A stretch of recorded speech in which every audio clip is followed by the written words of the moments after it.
اگر کوئی شخص نماز کا انکار کرتا ہے تو وہ دائرہ اسلام سے خارج ہے، لیکن اگر کوئی سستی کی وجہ سے نماز نہیں پڑھتا، صرف سستی کی وجہ سے نہیں پڑھتا، اللہ کا حکم جانتا ہے، اس کو کہا جائے آؤ نماز کو، تو وہ آگے سے مذاق نہیں کرتا یا نماز کا تمسخر یا استحقار نہیں کرتا، بلکہ بس اپنی سستی کی وجہ سے مسجد میں نہیں آتا۔ جو نماز کو ہلکا جانے، خفیف جانے، وہ بھی دائرہ اسلام سے خارج ہے اور کافر ہے۔ لیکن جو شخص اس کو اللہ کا حکم جانتا ہے اور اس کو پڑھنا اپنے اوپر ضروری سمجھتا ہے لیکن سستی کی وجہ سے پڑھ نہیں سکتا، تو اس کے بارے میں علماء کی آراء مختلف ہیں۔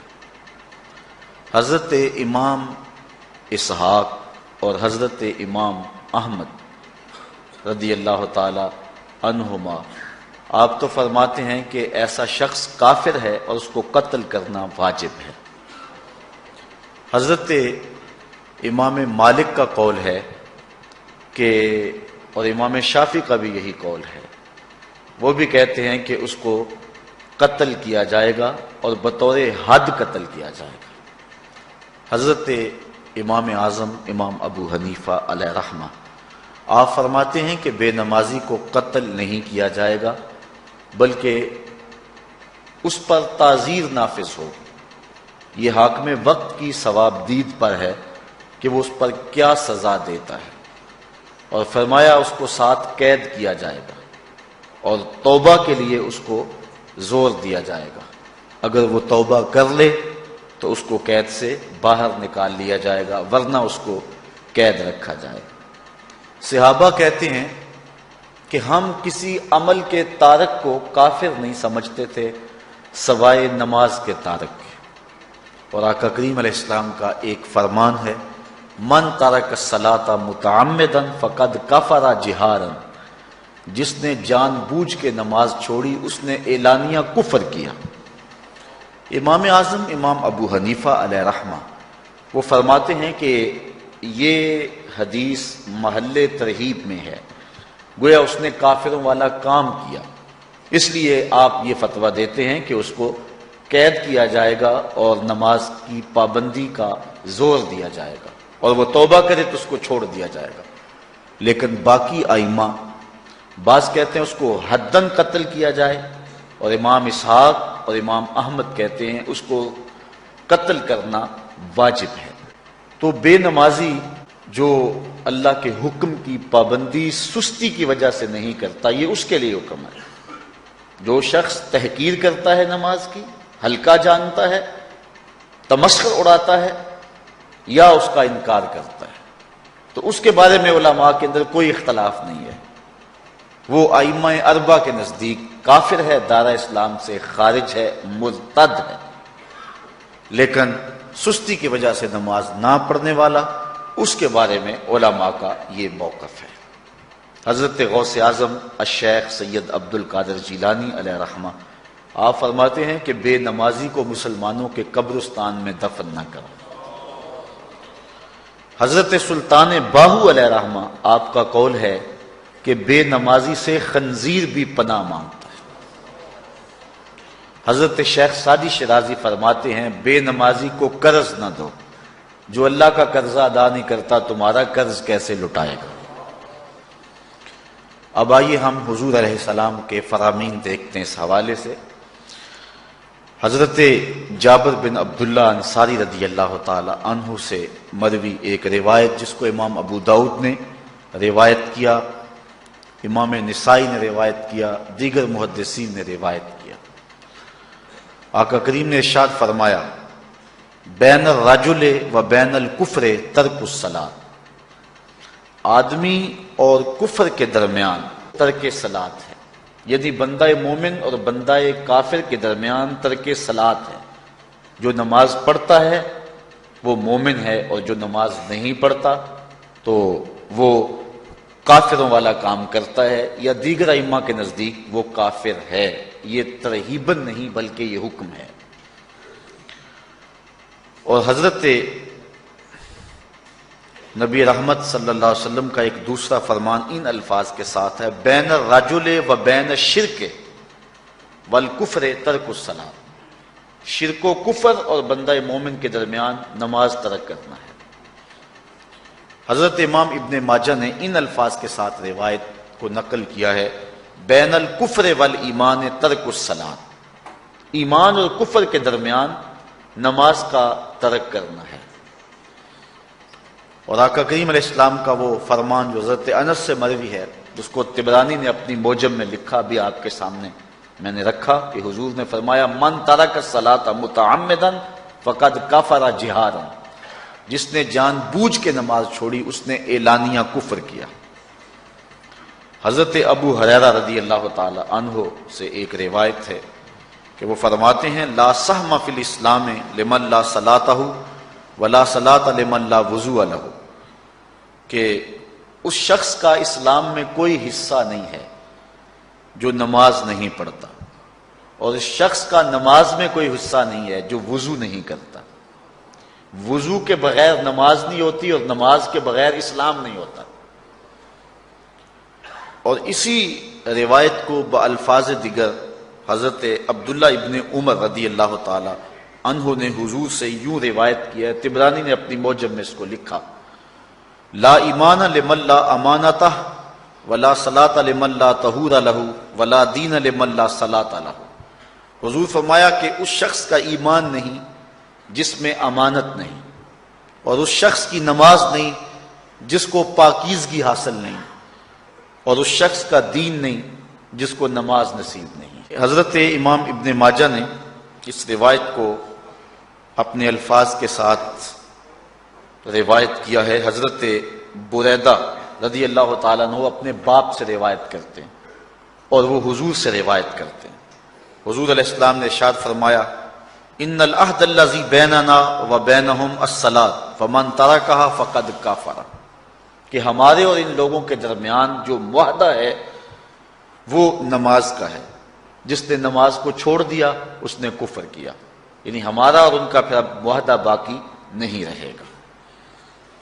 حضرت امام بخاری نے روایت نقل کی ہے، حضور نے ارشاد فرمایا من ترک الصلاۃ العصر فقد حبط اعمالہ، جس نے عصر کی نماز چھوڑی اللہ اس کے سارے عمل برباد کر دیتا۔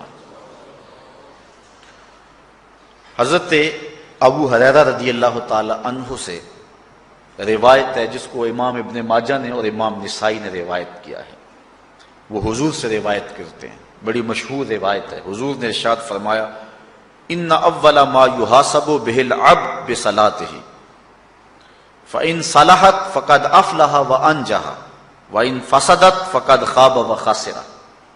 فرمایا قیامت کے دن بندے سے سب سے پہلا حساب نماز کا لیا جائے گا، اگر اس کی نماز ٹھیک ہو گئی تو وہ فلاح پا گیا، اگر پہلا تول ٹھیک آ گیا تو وہ کامیاب ہے، وانجح اور نجات پا گیا، وان فسدت فقد خاب وخسر، اور اگر پہلا تول ہی ٹھیک نہ ہوا تو پھر وہ ذلیل و رسوا ہو گیا۔ حضرت عبادہ بن صامت رضی اللہ تعالیٰ عنہ سے ایک طویل روایت ہے، وہ کہتے ہیں کہ حضور علیہ السلام نے مجھے 7 چیزوں کا حکم دیا، مجھے وصیت کی کہ ان 7 کاموں کو کرنا ہے۔ ان کے اندر جو دوسری چیز تھی وہ حضور نے یہ ارشاد فرمائی وَلَا تَتْرُكُوا الصَّلَاةَ مُتَعَمِّدِينَ فَمَن تَرَكَهَا مُتَعَمِّدًا فَقَدْ خَرَجَ مِنَ الْمِلَّةِ، کہ جان بوجھ کے کبھی نماز نہ چھوڑنا، جس نے نماز چھوڑی وہ ملت اسلامیہ سے نکل گیا۔ اور حضرت معاذ بن جبل رضی اللہ تعالی عنہ سے بھی ایک طویل روایت ہے کہ حضور نبی رحمت صلی اللہ علیہ وسلم نے ان کو 10 وصیتیں کی تھی حصول برکت کے لیے۔ یہ ساری حدیث میں آپ کے سامنے رکھ دیتا ہوں۔ کہتے ہیں اوصانی رسول اللہ صلی اللہ علیہ وسلم بعشر کلمات، حضور نے مجھے 10 باتیں ارشاد فرمائیں، حکمت سے بھری اور رحمتوں سے بھری ہوئی ایک ایک بات ہے، ان کے بول بہاروں جیسے اور اصحاب ستاروں جیسے۔ تو اتنا خوبصورت کلام، لہو خورشید کا ٹپکے اگر ذرے کا جگر چیر۔ حضور نے 10 باتیں حضرت معاذ بن جبل رضی اللہ تعالی عنہ کو بطور وصیت ارشاد کی. کہتے ہیں کالا، حضور نے مجھے کہا، ارشاد کیا، لا تشرک باللہ شیئا وان قتلت وحرقت، اللہ کے ساتھ کسی کو شریک نہ ٹھہرانا، اگرچہ تجھے قتل بھی کیا جائے اور تجھے آگ میں جلا بھی دیا جائے، کبھی بھی اللہ کے ساتھ شریک نہ ٹھہرانا. دوسری بات حضور نے مجھے یہ ارشاد فرمائی، ولا تاس والدیک وان امراک ان تخرج من اہلک ومالک، کہ اپنے والدین کی کبھی نافرمانی نہ کرنا، اگرچہ تجھے حکم دیں کہ اپنے مال کو اور اپنے بچوں کو لے کے گھر سے نکل جا، تو کہا یہ کر لینا، نکل جانا، لیکن والدین کی نافرمانی نہ کرنا. تیسری بات حضور نے ارشاد فرمائی، وَلَا تَتْرُكَنَّ صَلَاةً مَكْتُوبًا مُتَعَمِّدًا فَإِنَّ مَنْ تَرَكَ صَلَاةً مَكْتُوبَةً مُتَعَمِّدًا فَقَدْ بَرِئَتْ مِنْهُ ذِمَّةُ اللَّهِ. فرمایا اے معاذ بن جبل، فرض نماز جان بوجھ کر کبھی بھی نہ چھوڑنا، زندگی میں کبھی نہ ہو کہ تجھ سے فرض نماز چھوٹے، اس لیے کہ جس نے فرض نماز جان بوجھ کے چھوڑ دی، اللہ اور اس کے رسول نے اس سے اپنا ذمہ اٹھا لیا. اب وہ جدھر مرضی جائے، اللہ نے جو ذمہ لیا ہوا ہے مومن کا، اللہ اٹھا لیتا ہے. چوتھی چیز حضور نے جو ارشاد فرمائی، وَلَا تَشْرِبَنَّ خَمْرًا فَإِنَّهُ رَاسُ كُلِّ فَاحِشَةٍ. اے معاذ بن جبل، زندگی میں کبھی بھی شراب نہ پینا، ہر بے حیائی کی جڑ ہے اور بنیاد ہے شراب. پانچویں چیز کہتے ہیں حضور نے جو مجھے ارشاد فرمائی وہ یہ تھی، وَإِيَّاكَ وَالْمَعْصِيَةَ فَإِنَّ بِالْمَعْصِيَةِ حَلَّ سَخَطُ اللَّهِ. کہا کبھی اللہ کی نافرمانی نہ کرنا، اللہ کی نافرمانی سے اللہ کی ناراضگی مول لینے والی بات ہے. اللہ تعالیٰ کی معصیت سے اس کی ناراضگی جائز ہو جاتی ہے، حلال ہو جاتی ہے. اور چھٹی چیز کہتے ہیں حضور نے یوں ارشاد فرمائی، وَإِيَّاكَ وَالْفِرَارَ مِنَ الزَّحْفِ وَإِنْ هَلَكَ النَّاسِ. کہا جب محاذ پہ ڈٹا ہونا تو کبھی پیٹھ نہ پھیرنا، اگرچہ لاشیں جو ہیں وہ گر رہی ہوں اور لوگ ہلاک ہو رہے ہوں، سارے لشکر کے ہلاک ہو جانے کا ڈر بھی ہو، لیکن کہا معاذ بن جبل میں تمہیں وصیت کرتا ہوں کبھی پیٹھ پھیر کے بھاگنا نہیں ہے. حضور نے کہتے ہیں مجھے جو ساتویں چیز ارشاد فرمائی وہ یہ تھی، وَإِنْ أَصَابَ النَّاسَ مَوْتٌ فَاصْبُتْ. اگر تو کسی ایسے علاقے میں رہتا ہو جہاں موت آ جائے، کوئی بیماری آ جائے موت والی، تو علاقہ چھوڑ کے بھاگنا نہ، وہیں رہنا. تیری قسمت میں زندگی ہوئی، تجھے کوئی موت دے نہیں سکتا، اور اگر موت تیرے لیے لکھی گئی ہے تو جہاں مرضی چلا جائے تو موت سے بچ نہیں سکتا. اس لیے ایسے مقام سے بھاگ کر نہ جانا، وہیں ڈٹے رہنا اور وہیں رکے رہنا. آٹھویں چیز کہتے ہیں حضور نے مجھے ارشاد فرمائی، وَأَنفِقْ عَلَىٰ أَهْلِكَ مِن طَوْلِكَ. کہا اللہ نے تجھے جو وسعت دی ہے، تجھے جو مال دیا ہے، اس کو اپنی اولاد پر کھل کے خرچ کرنا، اپنی اولاد سے بخل نہ کرنا. اولاد کے معاملے کے اندر جہاں ان کی ضرورت ہو اس کو کھل کے پورا کرنا ہے. اور حضور نے نویں بات جو ارشاد فرمائی وہ یہ تھی، وَلَا تَرْفَعْ عَنْهُمْ عَصَاكَ أَدَبًا. اپنی اولاد کو ادب سکھانے کے لیے ڈنڈا نہ چھوڑنا، عصا ہمیشہ لٹکا کے رکھنا، کوڑا باندھ کے رکھنا. اور 10ویں چیز کہتے ہیں حضور نے جو مجھے ارشاد فرمائی، وَأَخْفِهِمْ فِي اللَّهِ. اپنی اولاد کے دل میں اللہ کا خوف ڈالتے رہنا، اللہ کا ڈر پیدا کرنا اپنی اولاد کے اندر. تو نے اپنی اولاد کو یونیورسٹی اور کالجوں تک پہنچایا، بیرون ملک سے بھی تعلیم دلوائی، لیکن اللہ کا خوف نہ سکھایا.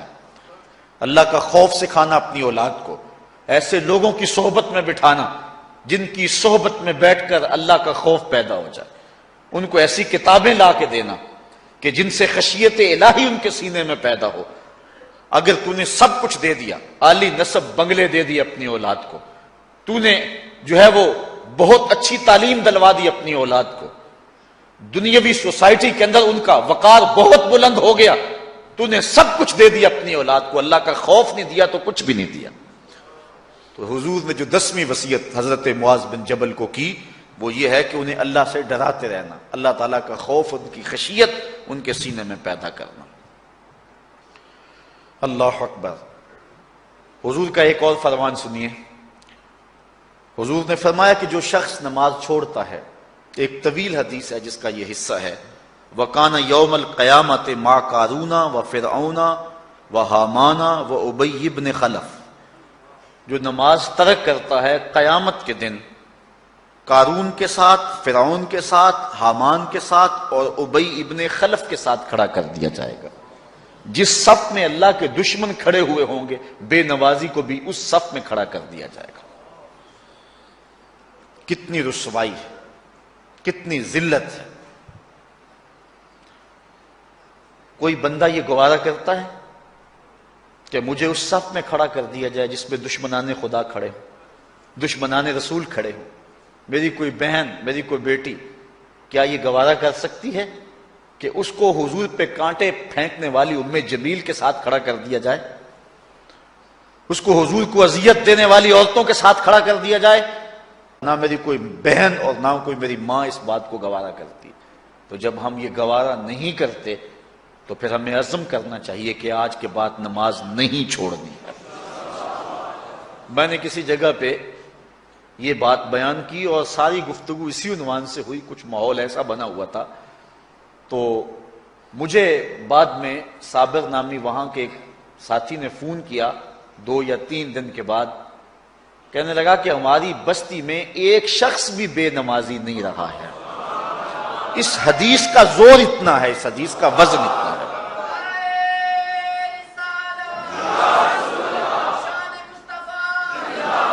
تو کوئی شخص یہ گوارا کرتا ہے کہ مجھے دشمنان خدا کی صف میں کھڑا کر دیا جائے، جن دشمنوں کے چہروں پہ تارکول ملی ہوئی ہوگی اور ان پر لعنتیں برس رہی ہوں گی، اور دنیا کے اوپر سب سے رسوائی زیادہ ان لوگوں کو ہوگی، تو کوئی شخص بھی یہ گوارا نہیں کرتا۔ ہم تو ان کے سائے سے بھی بچنا چاہتے ہیں۔ میرے مالک، ہمارا حشر ان کے ساتھ نہ کرنا، ہمارا حشر تو ابو بکر و عمر کے ساتھ کرنا، ہمارا حشر تو عثمان غنی کے ساتھ کر دینا، ہمارا حشر تو مولا کائنات کے ساتھ کر دینا۔ مالک، ہمارا حشر بریلی کے امام احمد رضا کے ساتھ کر دینا، ہمارا حشر امام غزالی کے ساتھ کر دینا، بلال حبشی کے ساتھ کر دینا۔ ہماری آرزویں تو یہ ہیں، ہماری تمنائیں تو یہ ہیں۔ ہم تو کہتے ہیں مولا کل قیامت کے دن اٹھیں تو داتا کے قدموں میں اٹھیں، خواجہ اجمیری کی چوکھٹ سے اٹھیں، ہم اٹھے تو شاہ نقشبند بخاری کا جلوس آگے ہو، ہم اس جلوس کے ساتھ شامل ہوں، خواجہ معین الدین چشتی کی غلامی میں اٹھے، ہم حضرت غوث اعظم کی نوکری میں اٹھیں، حضرت شیخ شہاب الدین کی نوکری میں اٹھیں۔ تو ہماری آرزویں تو یہ ہیں، ہماری تمنائیں تو یہ ہیں، لیکن اگر ہم یہ چاہتے ہیں کہ ہم ان لوگوں کے ساتھ اٹھیں تو پھر ایک نماز بھی ترک نہیں کرنا ہوگا، اور اگر نماز ترک ہو گئی تو کتنی بڑی سزا ہے، کتنی بڑی رسوائی ہے، کتنی بڑی ذلت ہے، اور یہ آپ کے رسول کا فرمان ہے۔ اللہ اکبر، کہ قیامت کے دن وہ شخص جو نماز نہیں پڑھتا، قیامت کے دن اس کو دشمنان خدا کی صف میں کھڑا کر دیا جائے گا۔ یہ ہو نہیں سکتا کہ ہم نے یہ حدیث سن لی اور اب نماز قصداً چھوڑیں۔ آج عزم کر کے اٹھیں، اور اولاد نہیں آئی، بیٹیاں نہیں آئیں، گھر والے نہیں آئے، لیکن جا کے اس بات کو گھر میں نافذ کرنا ہے، اس کو حکماً نافذ کرنا ہے گھر کے اندر۔ ہمارا گھر ہو رسول اللہ کی امتی کا اور گھر میں کوئی بے نماز ہو، یہ حکم دینا ہے، وَأْمُرْ أَهْلَكَ بِالصَّلَاةِ، فرمایا اپنے گھر والوں کو نماز کا حکم دو۔ اس گھر میں نحوست ہوتی ہے جس گھر میں بے نمازی ہوتے ہیں۔ اس لیے آج ہم یہاں سے عزم کر کے جانا ہے کہ آج کے بعد ہم نماز نہیں چھوڑیں گے انشاءاللہ۔ اتنے زور سے کہو کہ شیطان کا کلیجہ پھٹ جائے۔ اللہ ہماری اس انشاءاللہ کو قبول کرے، اللہ ہم کو پنجگانہ سجدے کی توفیق دے۔ کتنا بد نصیب ہے شخص کہ جس کی پیشانی اس کی حضور جھکتی نہیں ہے، سارا دن کبھی کسی کو سیلوٹ کرتا ہے، کبھی کسی کو سیلوٹ کرتا ہے، کہتا ہے میرے اس سے بھی تعلق ہونے چاہیے، اس سے بھی واسطہ ہونا چاہیے، اس سے بھی رابطہ ہونا چاہیے، کبھی دنیا میں کام پڑ جاتا ہے، اس سے بھی تعلق رہنا چاہیے میرا۔ کہاں کہاں صبح سے لے کر شام تک سلوٹ مارتا ہے، ایک اللہ کے حضور نہیں جھکا جاتا۔ اقبال علیہ رحمہ کہتے ہیں ایک سجدہ جسے تو گراں سمجھتا ہے، 1000 سجدے سے آدمی کو دیتا ہے نجات۔ آؤ اللہ کے حضور بندگی کا سر جھکائیں۔ تو یہ کتنی عبرتناک جو ہے اور کس قدر جو ہے وہ فکر انگیز حدیث ہے۔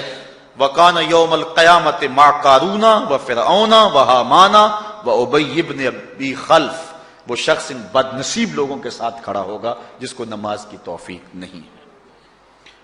آپ نے حدیث علماء سے بارہا سنی، حدیث طویل ہے۔ آقا کریم معراج کی رات گئے تو وہاں مختلف لوگوں کو مختلف عذابوں میں مبتلا دیکھا۔ کسی کی انتڑیاں کٹ کٹ کے گر رہی تھی، کسی کا منہ چیرا جا رہا تھا، کسی کی زبان لوہے کی کینچیوں سے کاٹی جا رہی تھی، کسی پر کھولتا ہوا پانی ڈالا جا رہا تھا، کوئی جو ہے وہ سرانڈ والا گوشت کھا رہا تھا، کسی کے جسم میں لوہے کی میخیں ٹھونکی جا رہی تھی۔ لیکن ایک قوم کو حضور نے دیکھا، ایک بھاری پتھر سے ان کا سر کچلا جاتا ہے اور پتھر کے واپس آنے تک دوبارہ صحیح ہو جاتا ہے، پھر کچلا جاتا ہے۔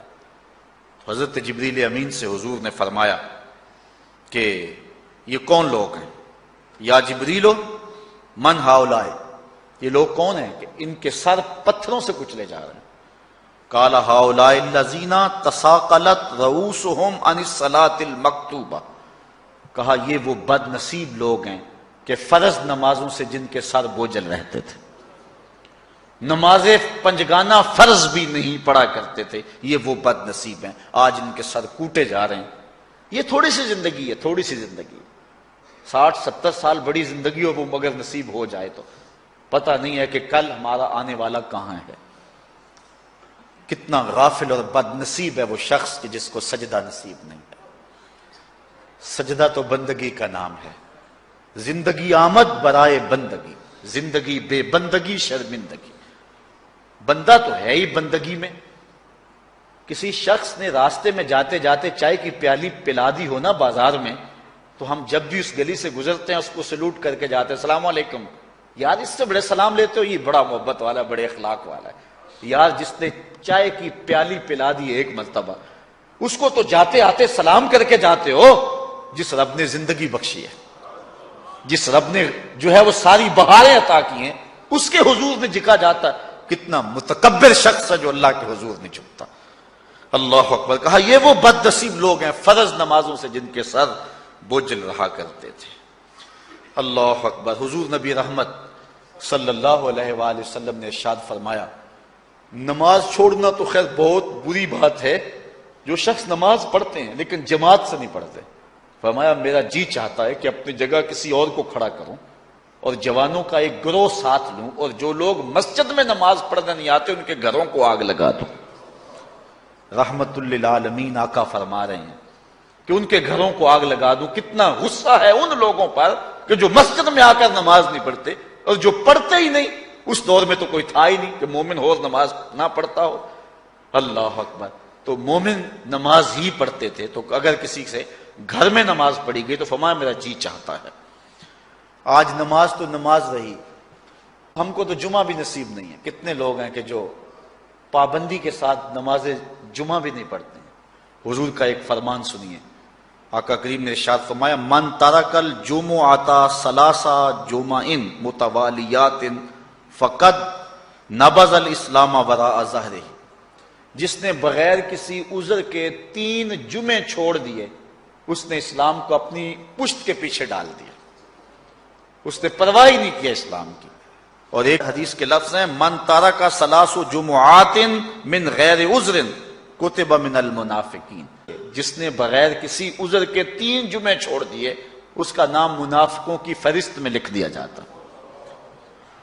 اور ایک حدیث کے لفظ اس حوالے سے ہیں، من ترک ثلاث جمع تہاونا بہا طبع اللہ علی قلبہ، جس نے سستی کی وجہ سے 3 جمعے چھوڑ دیے تو اس کے دل پر اللہ غفلت کی مہر لگا دیتا ہے۔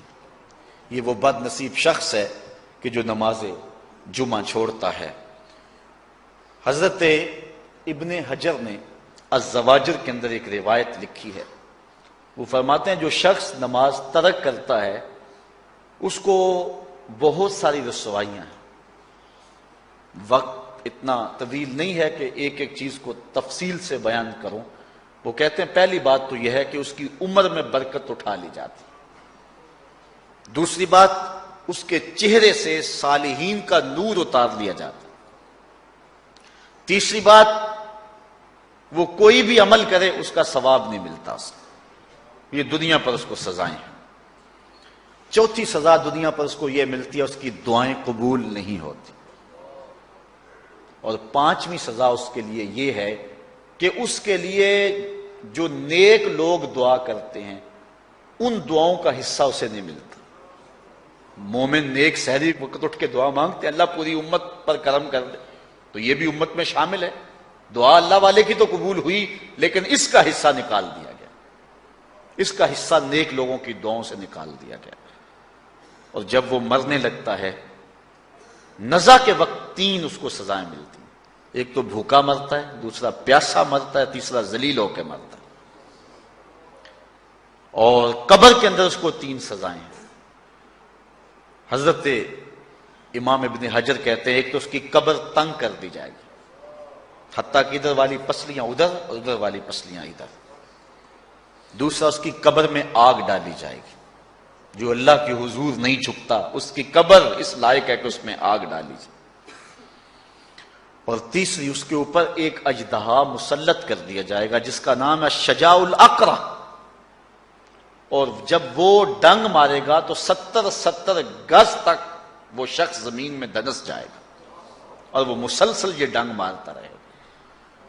اور کہا کہ تین سزائیں اس کو حشر میں پہنچیں گی۔ ایک تو اس کا حساب سختی سے لیا جائے گا، اور جس کا حساب سختی سے لیا گیا وہ بچ پائے گا؟ حساب سے بچے گا وہ جس سے اللہ صرف نظر کرے گا۔ اللہ اکبر۔ ایک تو اس کا حساب سختی سے لیا جائے گا، دوسرا اللہ تعالیٰ جل شانہ اپنے قہر و غضب کا اس پہ اظہار کرے گا، اور تیسری اس کو سزا یہ دی جائے گی کہ اس کو جہنم میں ڈال دیا جائے گا۔ ساتھیاؤ، میں اور آپ آج کی اس بزم میں یہ پختہ عزم کر کے اٹھیں کہ آج ہم خود بھی اور اپنی اولاد کو بھی، اپنے دوستوں کو بھی، میرے والد گرامی فرمایا کرتے تھے، جس سے دوستی ہو نا اس کی انگلی پکڑ کے دین کی راہ پہ لے آؤ، یہ دوستی کا حق ہے۔ اس کے لیے آپ بہت کچھ کرتے ہیں، لیکن اگر اس کو دین نہیں دیا تو کچھ بھی نہیں دیا۔ کوشش کرو میرا دوست ہو اور جہنم میں جائے۔ والدین بچے کے مستقبل کے لیے کتنی کوشش کرتے ہیں، لاکھوں روپیہ لگاتے ہیں مستقبل ٹھیک ہو جائے، کرتے ہیں کہ نہیں کرتے؟ یونیورسٹیوں کے اندر، کالجوں کے اندر کتنی بھاری فیسیں بھرتے ہیں، کیوں اتنا کچھ کیوں کر رہے ہو؟ میں نے دیکھا بوڑھا باپ اپنی کمر پہ بوریاں لاد کے مزدوری کرتا ہے، مائیں اپنا زیور بیچ رہی ہیں کہ اولاد پڑ جائے۔ میاں اتنا کچھ کیوں کر رہے ہو؟ جی مستقبل ٹھیک ہو جائے۔ یہ مستقبل کتنا ہے؟ 20-25 سال کا، اور جو اصل مستقبل ہے اس کی فکر ہی نہیں کسی کو۔ اصل مستقبل تو وہ ہے۔ اللہ اکبر۔ بیرون ملک جائے بیٹا تو ماں کہتی ہے بس دعا کرو کہ میرا بیٹا خیریت سے پہنچ جائے۔ بیٹی کی شادی کرتی ہے تو ماں کہتی ہے دعا کرو کہ اپنے گھر میں اس کو چین مل جائے۔ کسی کا انٹرویو ہوتا ہے، لوگ کہتے ہیں جناب دعا کرو کہ اس انٹرویو میں وہ کامیابی سے گزر جائے۔ میں کہتا ہوں جب قبر میں اترتا ہے پھر کسی نے آ کر کبھی نہیں کہا کہ دعا کرو مشکل گھڑی آ گئی ہے خیریت سے گزر جائے۔ اصل امتحان تو یہ ہے، اگر اس امتحان سے گزر گیا تو کامیابی اور بامرادی۔ یہ تھوڑا سا مستقبل دنیا کا، اس کے لیے ہم کتنے پیسے لگا دیتے ہیں۔ سب کچھ اولاد کو آتا ہے، ہر شے فر فر پڑھتے اور بولتے ہیں، دعائے قنوت بھی نہیں آتی ہوتی۔ تو ہم اپنی اولاد کے لیے دین کا تحفہ اس کو کبھی نہ چھوڑیں۔ اللہ اکبر۔ کوشش کریں، محنت کریں۔ حضور نبی رحمت صلی اللہ علیہ وآلہ وسلم نے ان بد عمل واعظین کی بات بھی کی ہے کہ جو لوگوں کو نیکی کا حکم دیتے ہیں اور خود اس پہ عمل نہیں کرتے۔ آج ہمارے کچھ واعظین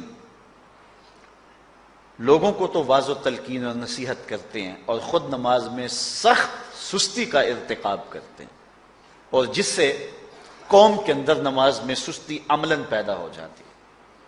کوئی عرس کی تقریب ہو، کوئی محفل نعت ہو، کوئی جلسہ ہو، کوئی شادی کی تقریب ہو، نماز کے وقت کا پورا پورا خیال رکھا کریں اور اس بات کا لحاظ رکھا کریں۔ بلکہ ہمارے ہاں ایک عجیب سا فیشن ہے، اور عجیب سی بات ہے، میں بڑا حیران ہوا کرتا ہوں کہ عشاء کے بعد جب جلسے ہوتے ہیں نا ہمارے مساجد کے اندر، تو مغرب سے اعلان شروع ہو جاتا ہے آج رات فلاں صاحب خطاب فرمائیں گے، اور پھر جب نماز عشاء ہوتی ہے تو ہمارا نقیب محفل کھولتا ہے لاؤڈ سپیکر اور وہ اعلان کرتا ہے حضرات جماعت ہو چکی ہے، اب مسجد میں آ جائیں۔ یعنی یہ نماز کو ہلکا کرنے والی بات ہے، ان کو کہا جا رہا ہے کہ بلکہ بعض تو کہہ دیتے ہیں جس کا تمہیں ڈر تھا وہ گزر گئی ہے، اب آ جاؤ، کیا لینا ہے جلسے میں آ کر اگر نماز ہی نہیں پڑھنی ہے تو۔ ممبر و محراب کے جو ذمہ دار ہیں ان سے جو ہے وہ عجیب و غریب قسم کی جو ہے وہ حرکات سکنات سرزد ہو رہی ہیں۔ یہ جو جہل نقیبوں کا ایک غول آ گیا نا، یہ بھی ایک بہت بڑی مصیبت ہے۔ ایک تو بے تحاشا القاب، دوسرا دین کی روح سے ناشنائی۔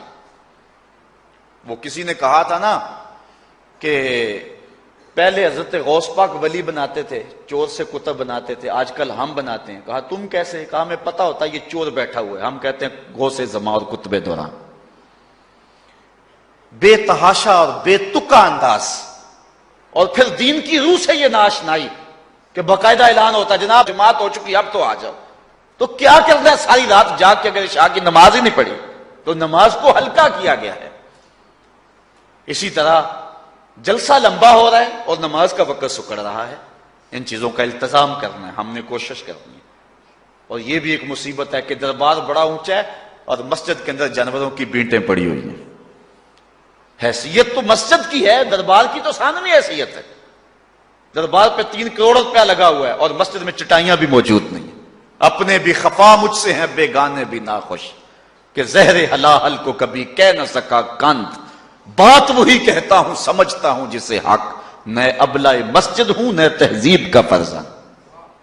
ہم نے ان چیزوں کو دیکھنا ہے۔ اچھا، بعض والدین کی ایک سستی ہے، وہ آتے جناب تعویذ کر دو، ہماری اولاد نماز نہیں پڑھتی، بچے نماز نہیں پڑھتے، اور کہتے ہیں جی ہماری تو چلو گزر گئی، ہم تو نہیں پڑھتے، یہ تو پڑھیں۔ میں کہتا ہوں یہ کیوں پڑھیں جب تم نہیں پڑھتے؟ الولد سر لابیہ، بیٹا باپ کا راز ہوتا ہے۔ تم مجھ سے تعویذ لینے آگے ہو، گھر میں مصلی بچھا کے سجدہ کرو، تمہاری اولاد بھی تمہارے تتبع میں سجدہ کرنے کی عادت ڈال۔ حضور فرمایا بچے 7 سال کے ہوں تو انہیں مسجد میں لے جاؤ، 10 سال کے نہیں پڑھتے تو ان کو مار کے پڑھاؤ۔ اب اولاد ہوگی جوان، خود کبھی سجدہ کیا نہیں، اب کہتے ہیں شاید تعویذ سے کم چل جائے گا۔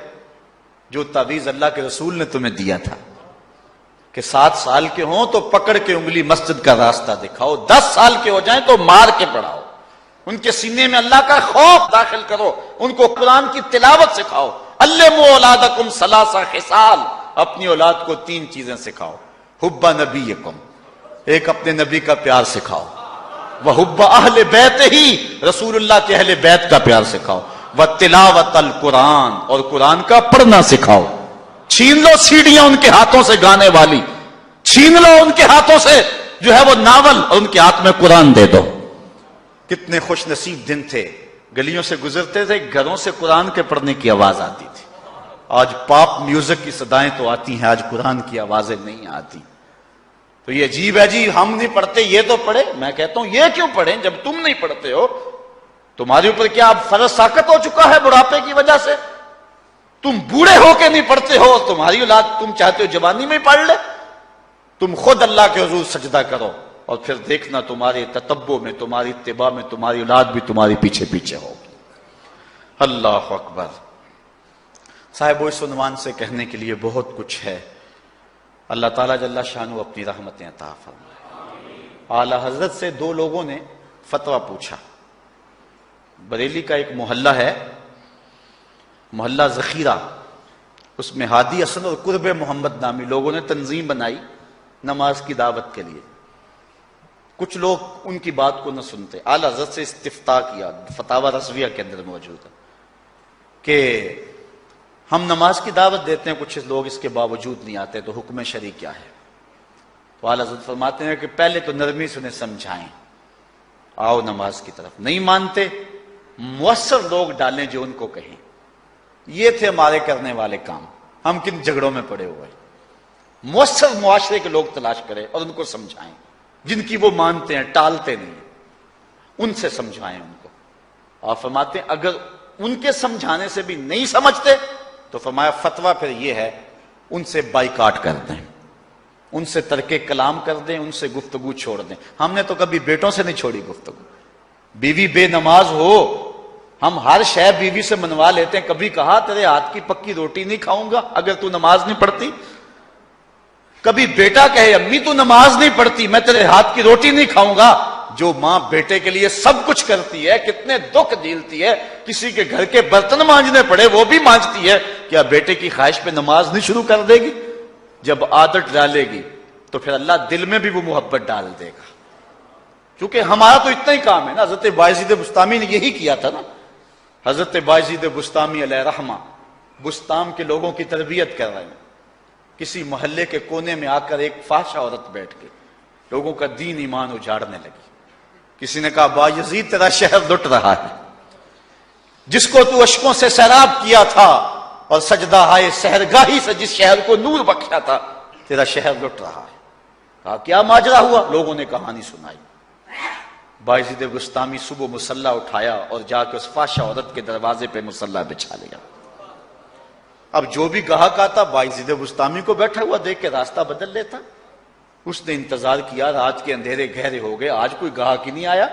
اس نے کھڑکی سے جھانک کر کے دیکھا ایک بوڑھا بابا بیٹھا ہوا ہے، ہاتھ میں تسبیح ہے، مصلی بچھایا ہوا ہے. نیچے اتر کر کے کہا بابا اللہ کو یاد کرنے کے لیے اور تھوڑی جگہ ہیں، تجھے میرے گھر کی گلی ہی ملی، میرا راستہ روک لیا. بابا کہنے لگا کیا مسئلہ ہے تجھے؟ کہا میرے گاہک رکے ہوئے ہیں. کہا آج میں تیرا گاہک ہوں، بتا تیری رات کی قیمت کتنی ہے. اللہ اکبر. حضرت بایزید بسطامی نے قیمت طے کی. اس کے گھر کی جب چھت چڑھنے لگے نا سیڑھیاں، لوگ دیکھ رہے تھے. کہا مالک اگر بایزید بھی اجڑ گیا تو روشنی کہاں سے لیں گے؟ بایزید بھی ایک فاحشہ عورت کے کوٹھے پہ چڑھ رہا ہے، اگر یہ بھی چراغ بجھ گیا تو زمانے کو اجالا کہاں سے ملے گا؟ لیکن قدرت کو کچھ اور ہی منظور تھا. اس سے کہا مصلی بچھا لے، جو میں کرتا جاؤں وہ کرتے جانا. پہلے وضو کیا، اس نے بھی کیا، پھر مصلی پہ آئے، وہ بھی پیچھے کھڑی ہو گئی. پھر بایزید قیام کیا، اس نے بھی قیام کیا. پھر رکوع میں گئے، وہ بھی رکوع، قوما وہ بھی قومیں. جب سجدے میں حضرت بایزید گئے، وہ بھی سجدے میں، تو بایزید رو پڑے. کہا مالک بایزید کا اتنا ہی کام تھا کہ اس کا سر تیری چوکھٹ تک جھکا دے. مالک یہاں تک لانا میرا کام تھا، دل کی دنیا بدلنا تیرا کام ہے. جب وہ سجدے میں جا رہی تھی تو فحشہ تھی، جب سر اٹھایا وقت کی ولیہ بن چکے تھے. ایک بزرگ کہتے ہیں میں بازار کے کنارے جا رہا تھا، ایک شرابی گرا ہوا تھا اور گندے پانی سے اس کا منہ گندا ہو رہا تھا. میرے دل میں رحم آیا، ایک انسان ہے اور یوں رسوا ہو رہا ہے. میں نے گندی نالی سے اس کو اٹھایا اور اٹھا کر کے جو ہے وہ اس کا منہ دھویا اور چلا گیا. مشہور شرابی تھا شہر کا. کہتے ہیں سحری کا وقت ہوا، تہجد کے لمحے آئے تو میں مسجد میں نماز پڑھنے کے لیے گیا. دیکھا کیا کہ وہ شرابی مصلی بچھا کے بیٹھا ہوا. میں حیران ہو گیا کہ یہ کیا ماجرا ہوا. اب صبح تو میں نے اس کو گندگی سے اٹھایا ہے اور اس کا منہ دھویا ہے. میں حیران ہوا تو حاطب سے آواز آئی میرے بندے تو نے اس کا منہ دھو دیا تھا، میں نے اس کا دل دھو دیا.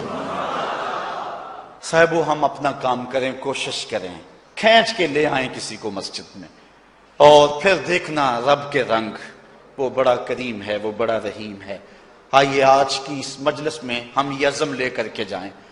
اپنے لیے میرا نہیں خیال کہ اس بڑے مجمع میں کوئی ایسا شخص اب رہے گا جو نماز چھوڑ سکے گا. انشاءاللہ نہیں چھوڑ سکے گا اللہ کی توفیق سے. یہ آپ کی آنکھوں میں تیرتے ہوئے آنسو گواہی دے رہے ہیں کہ رسول اللہ کی نگاہ بھی ہو رہی ہے اور اللہ کا کرم بھی اتر رہا ہے. میرا نہیں خیال کہ یہاں سے اٹھ کر کوئی شخص جو ہے جا کے نماز چھوڑے. لیکن اب ہم نے آگے کام کرنا ہے، اپنے گھروں میں، اپنی گلیوں میں، اپنے محلوں کے اندر لوگوں کو کھینچ کر کے مسجد کا رخ دکھانا ہے. اللہ مجھ کو آپ کو اپنی رحمتوں اور کرم نوازیوں کا نور نصیب فرمائے. وآخر دعوانا ان الحمدللہ.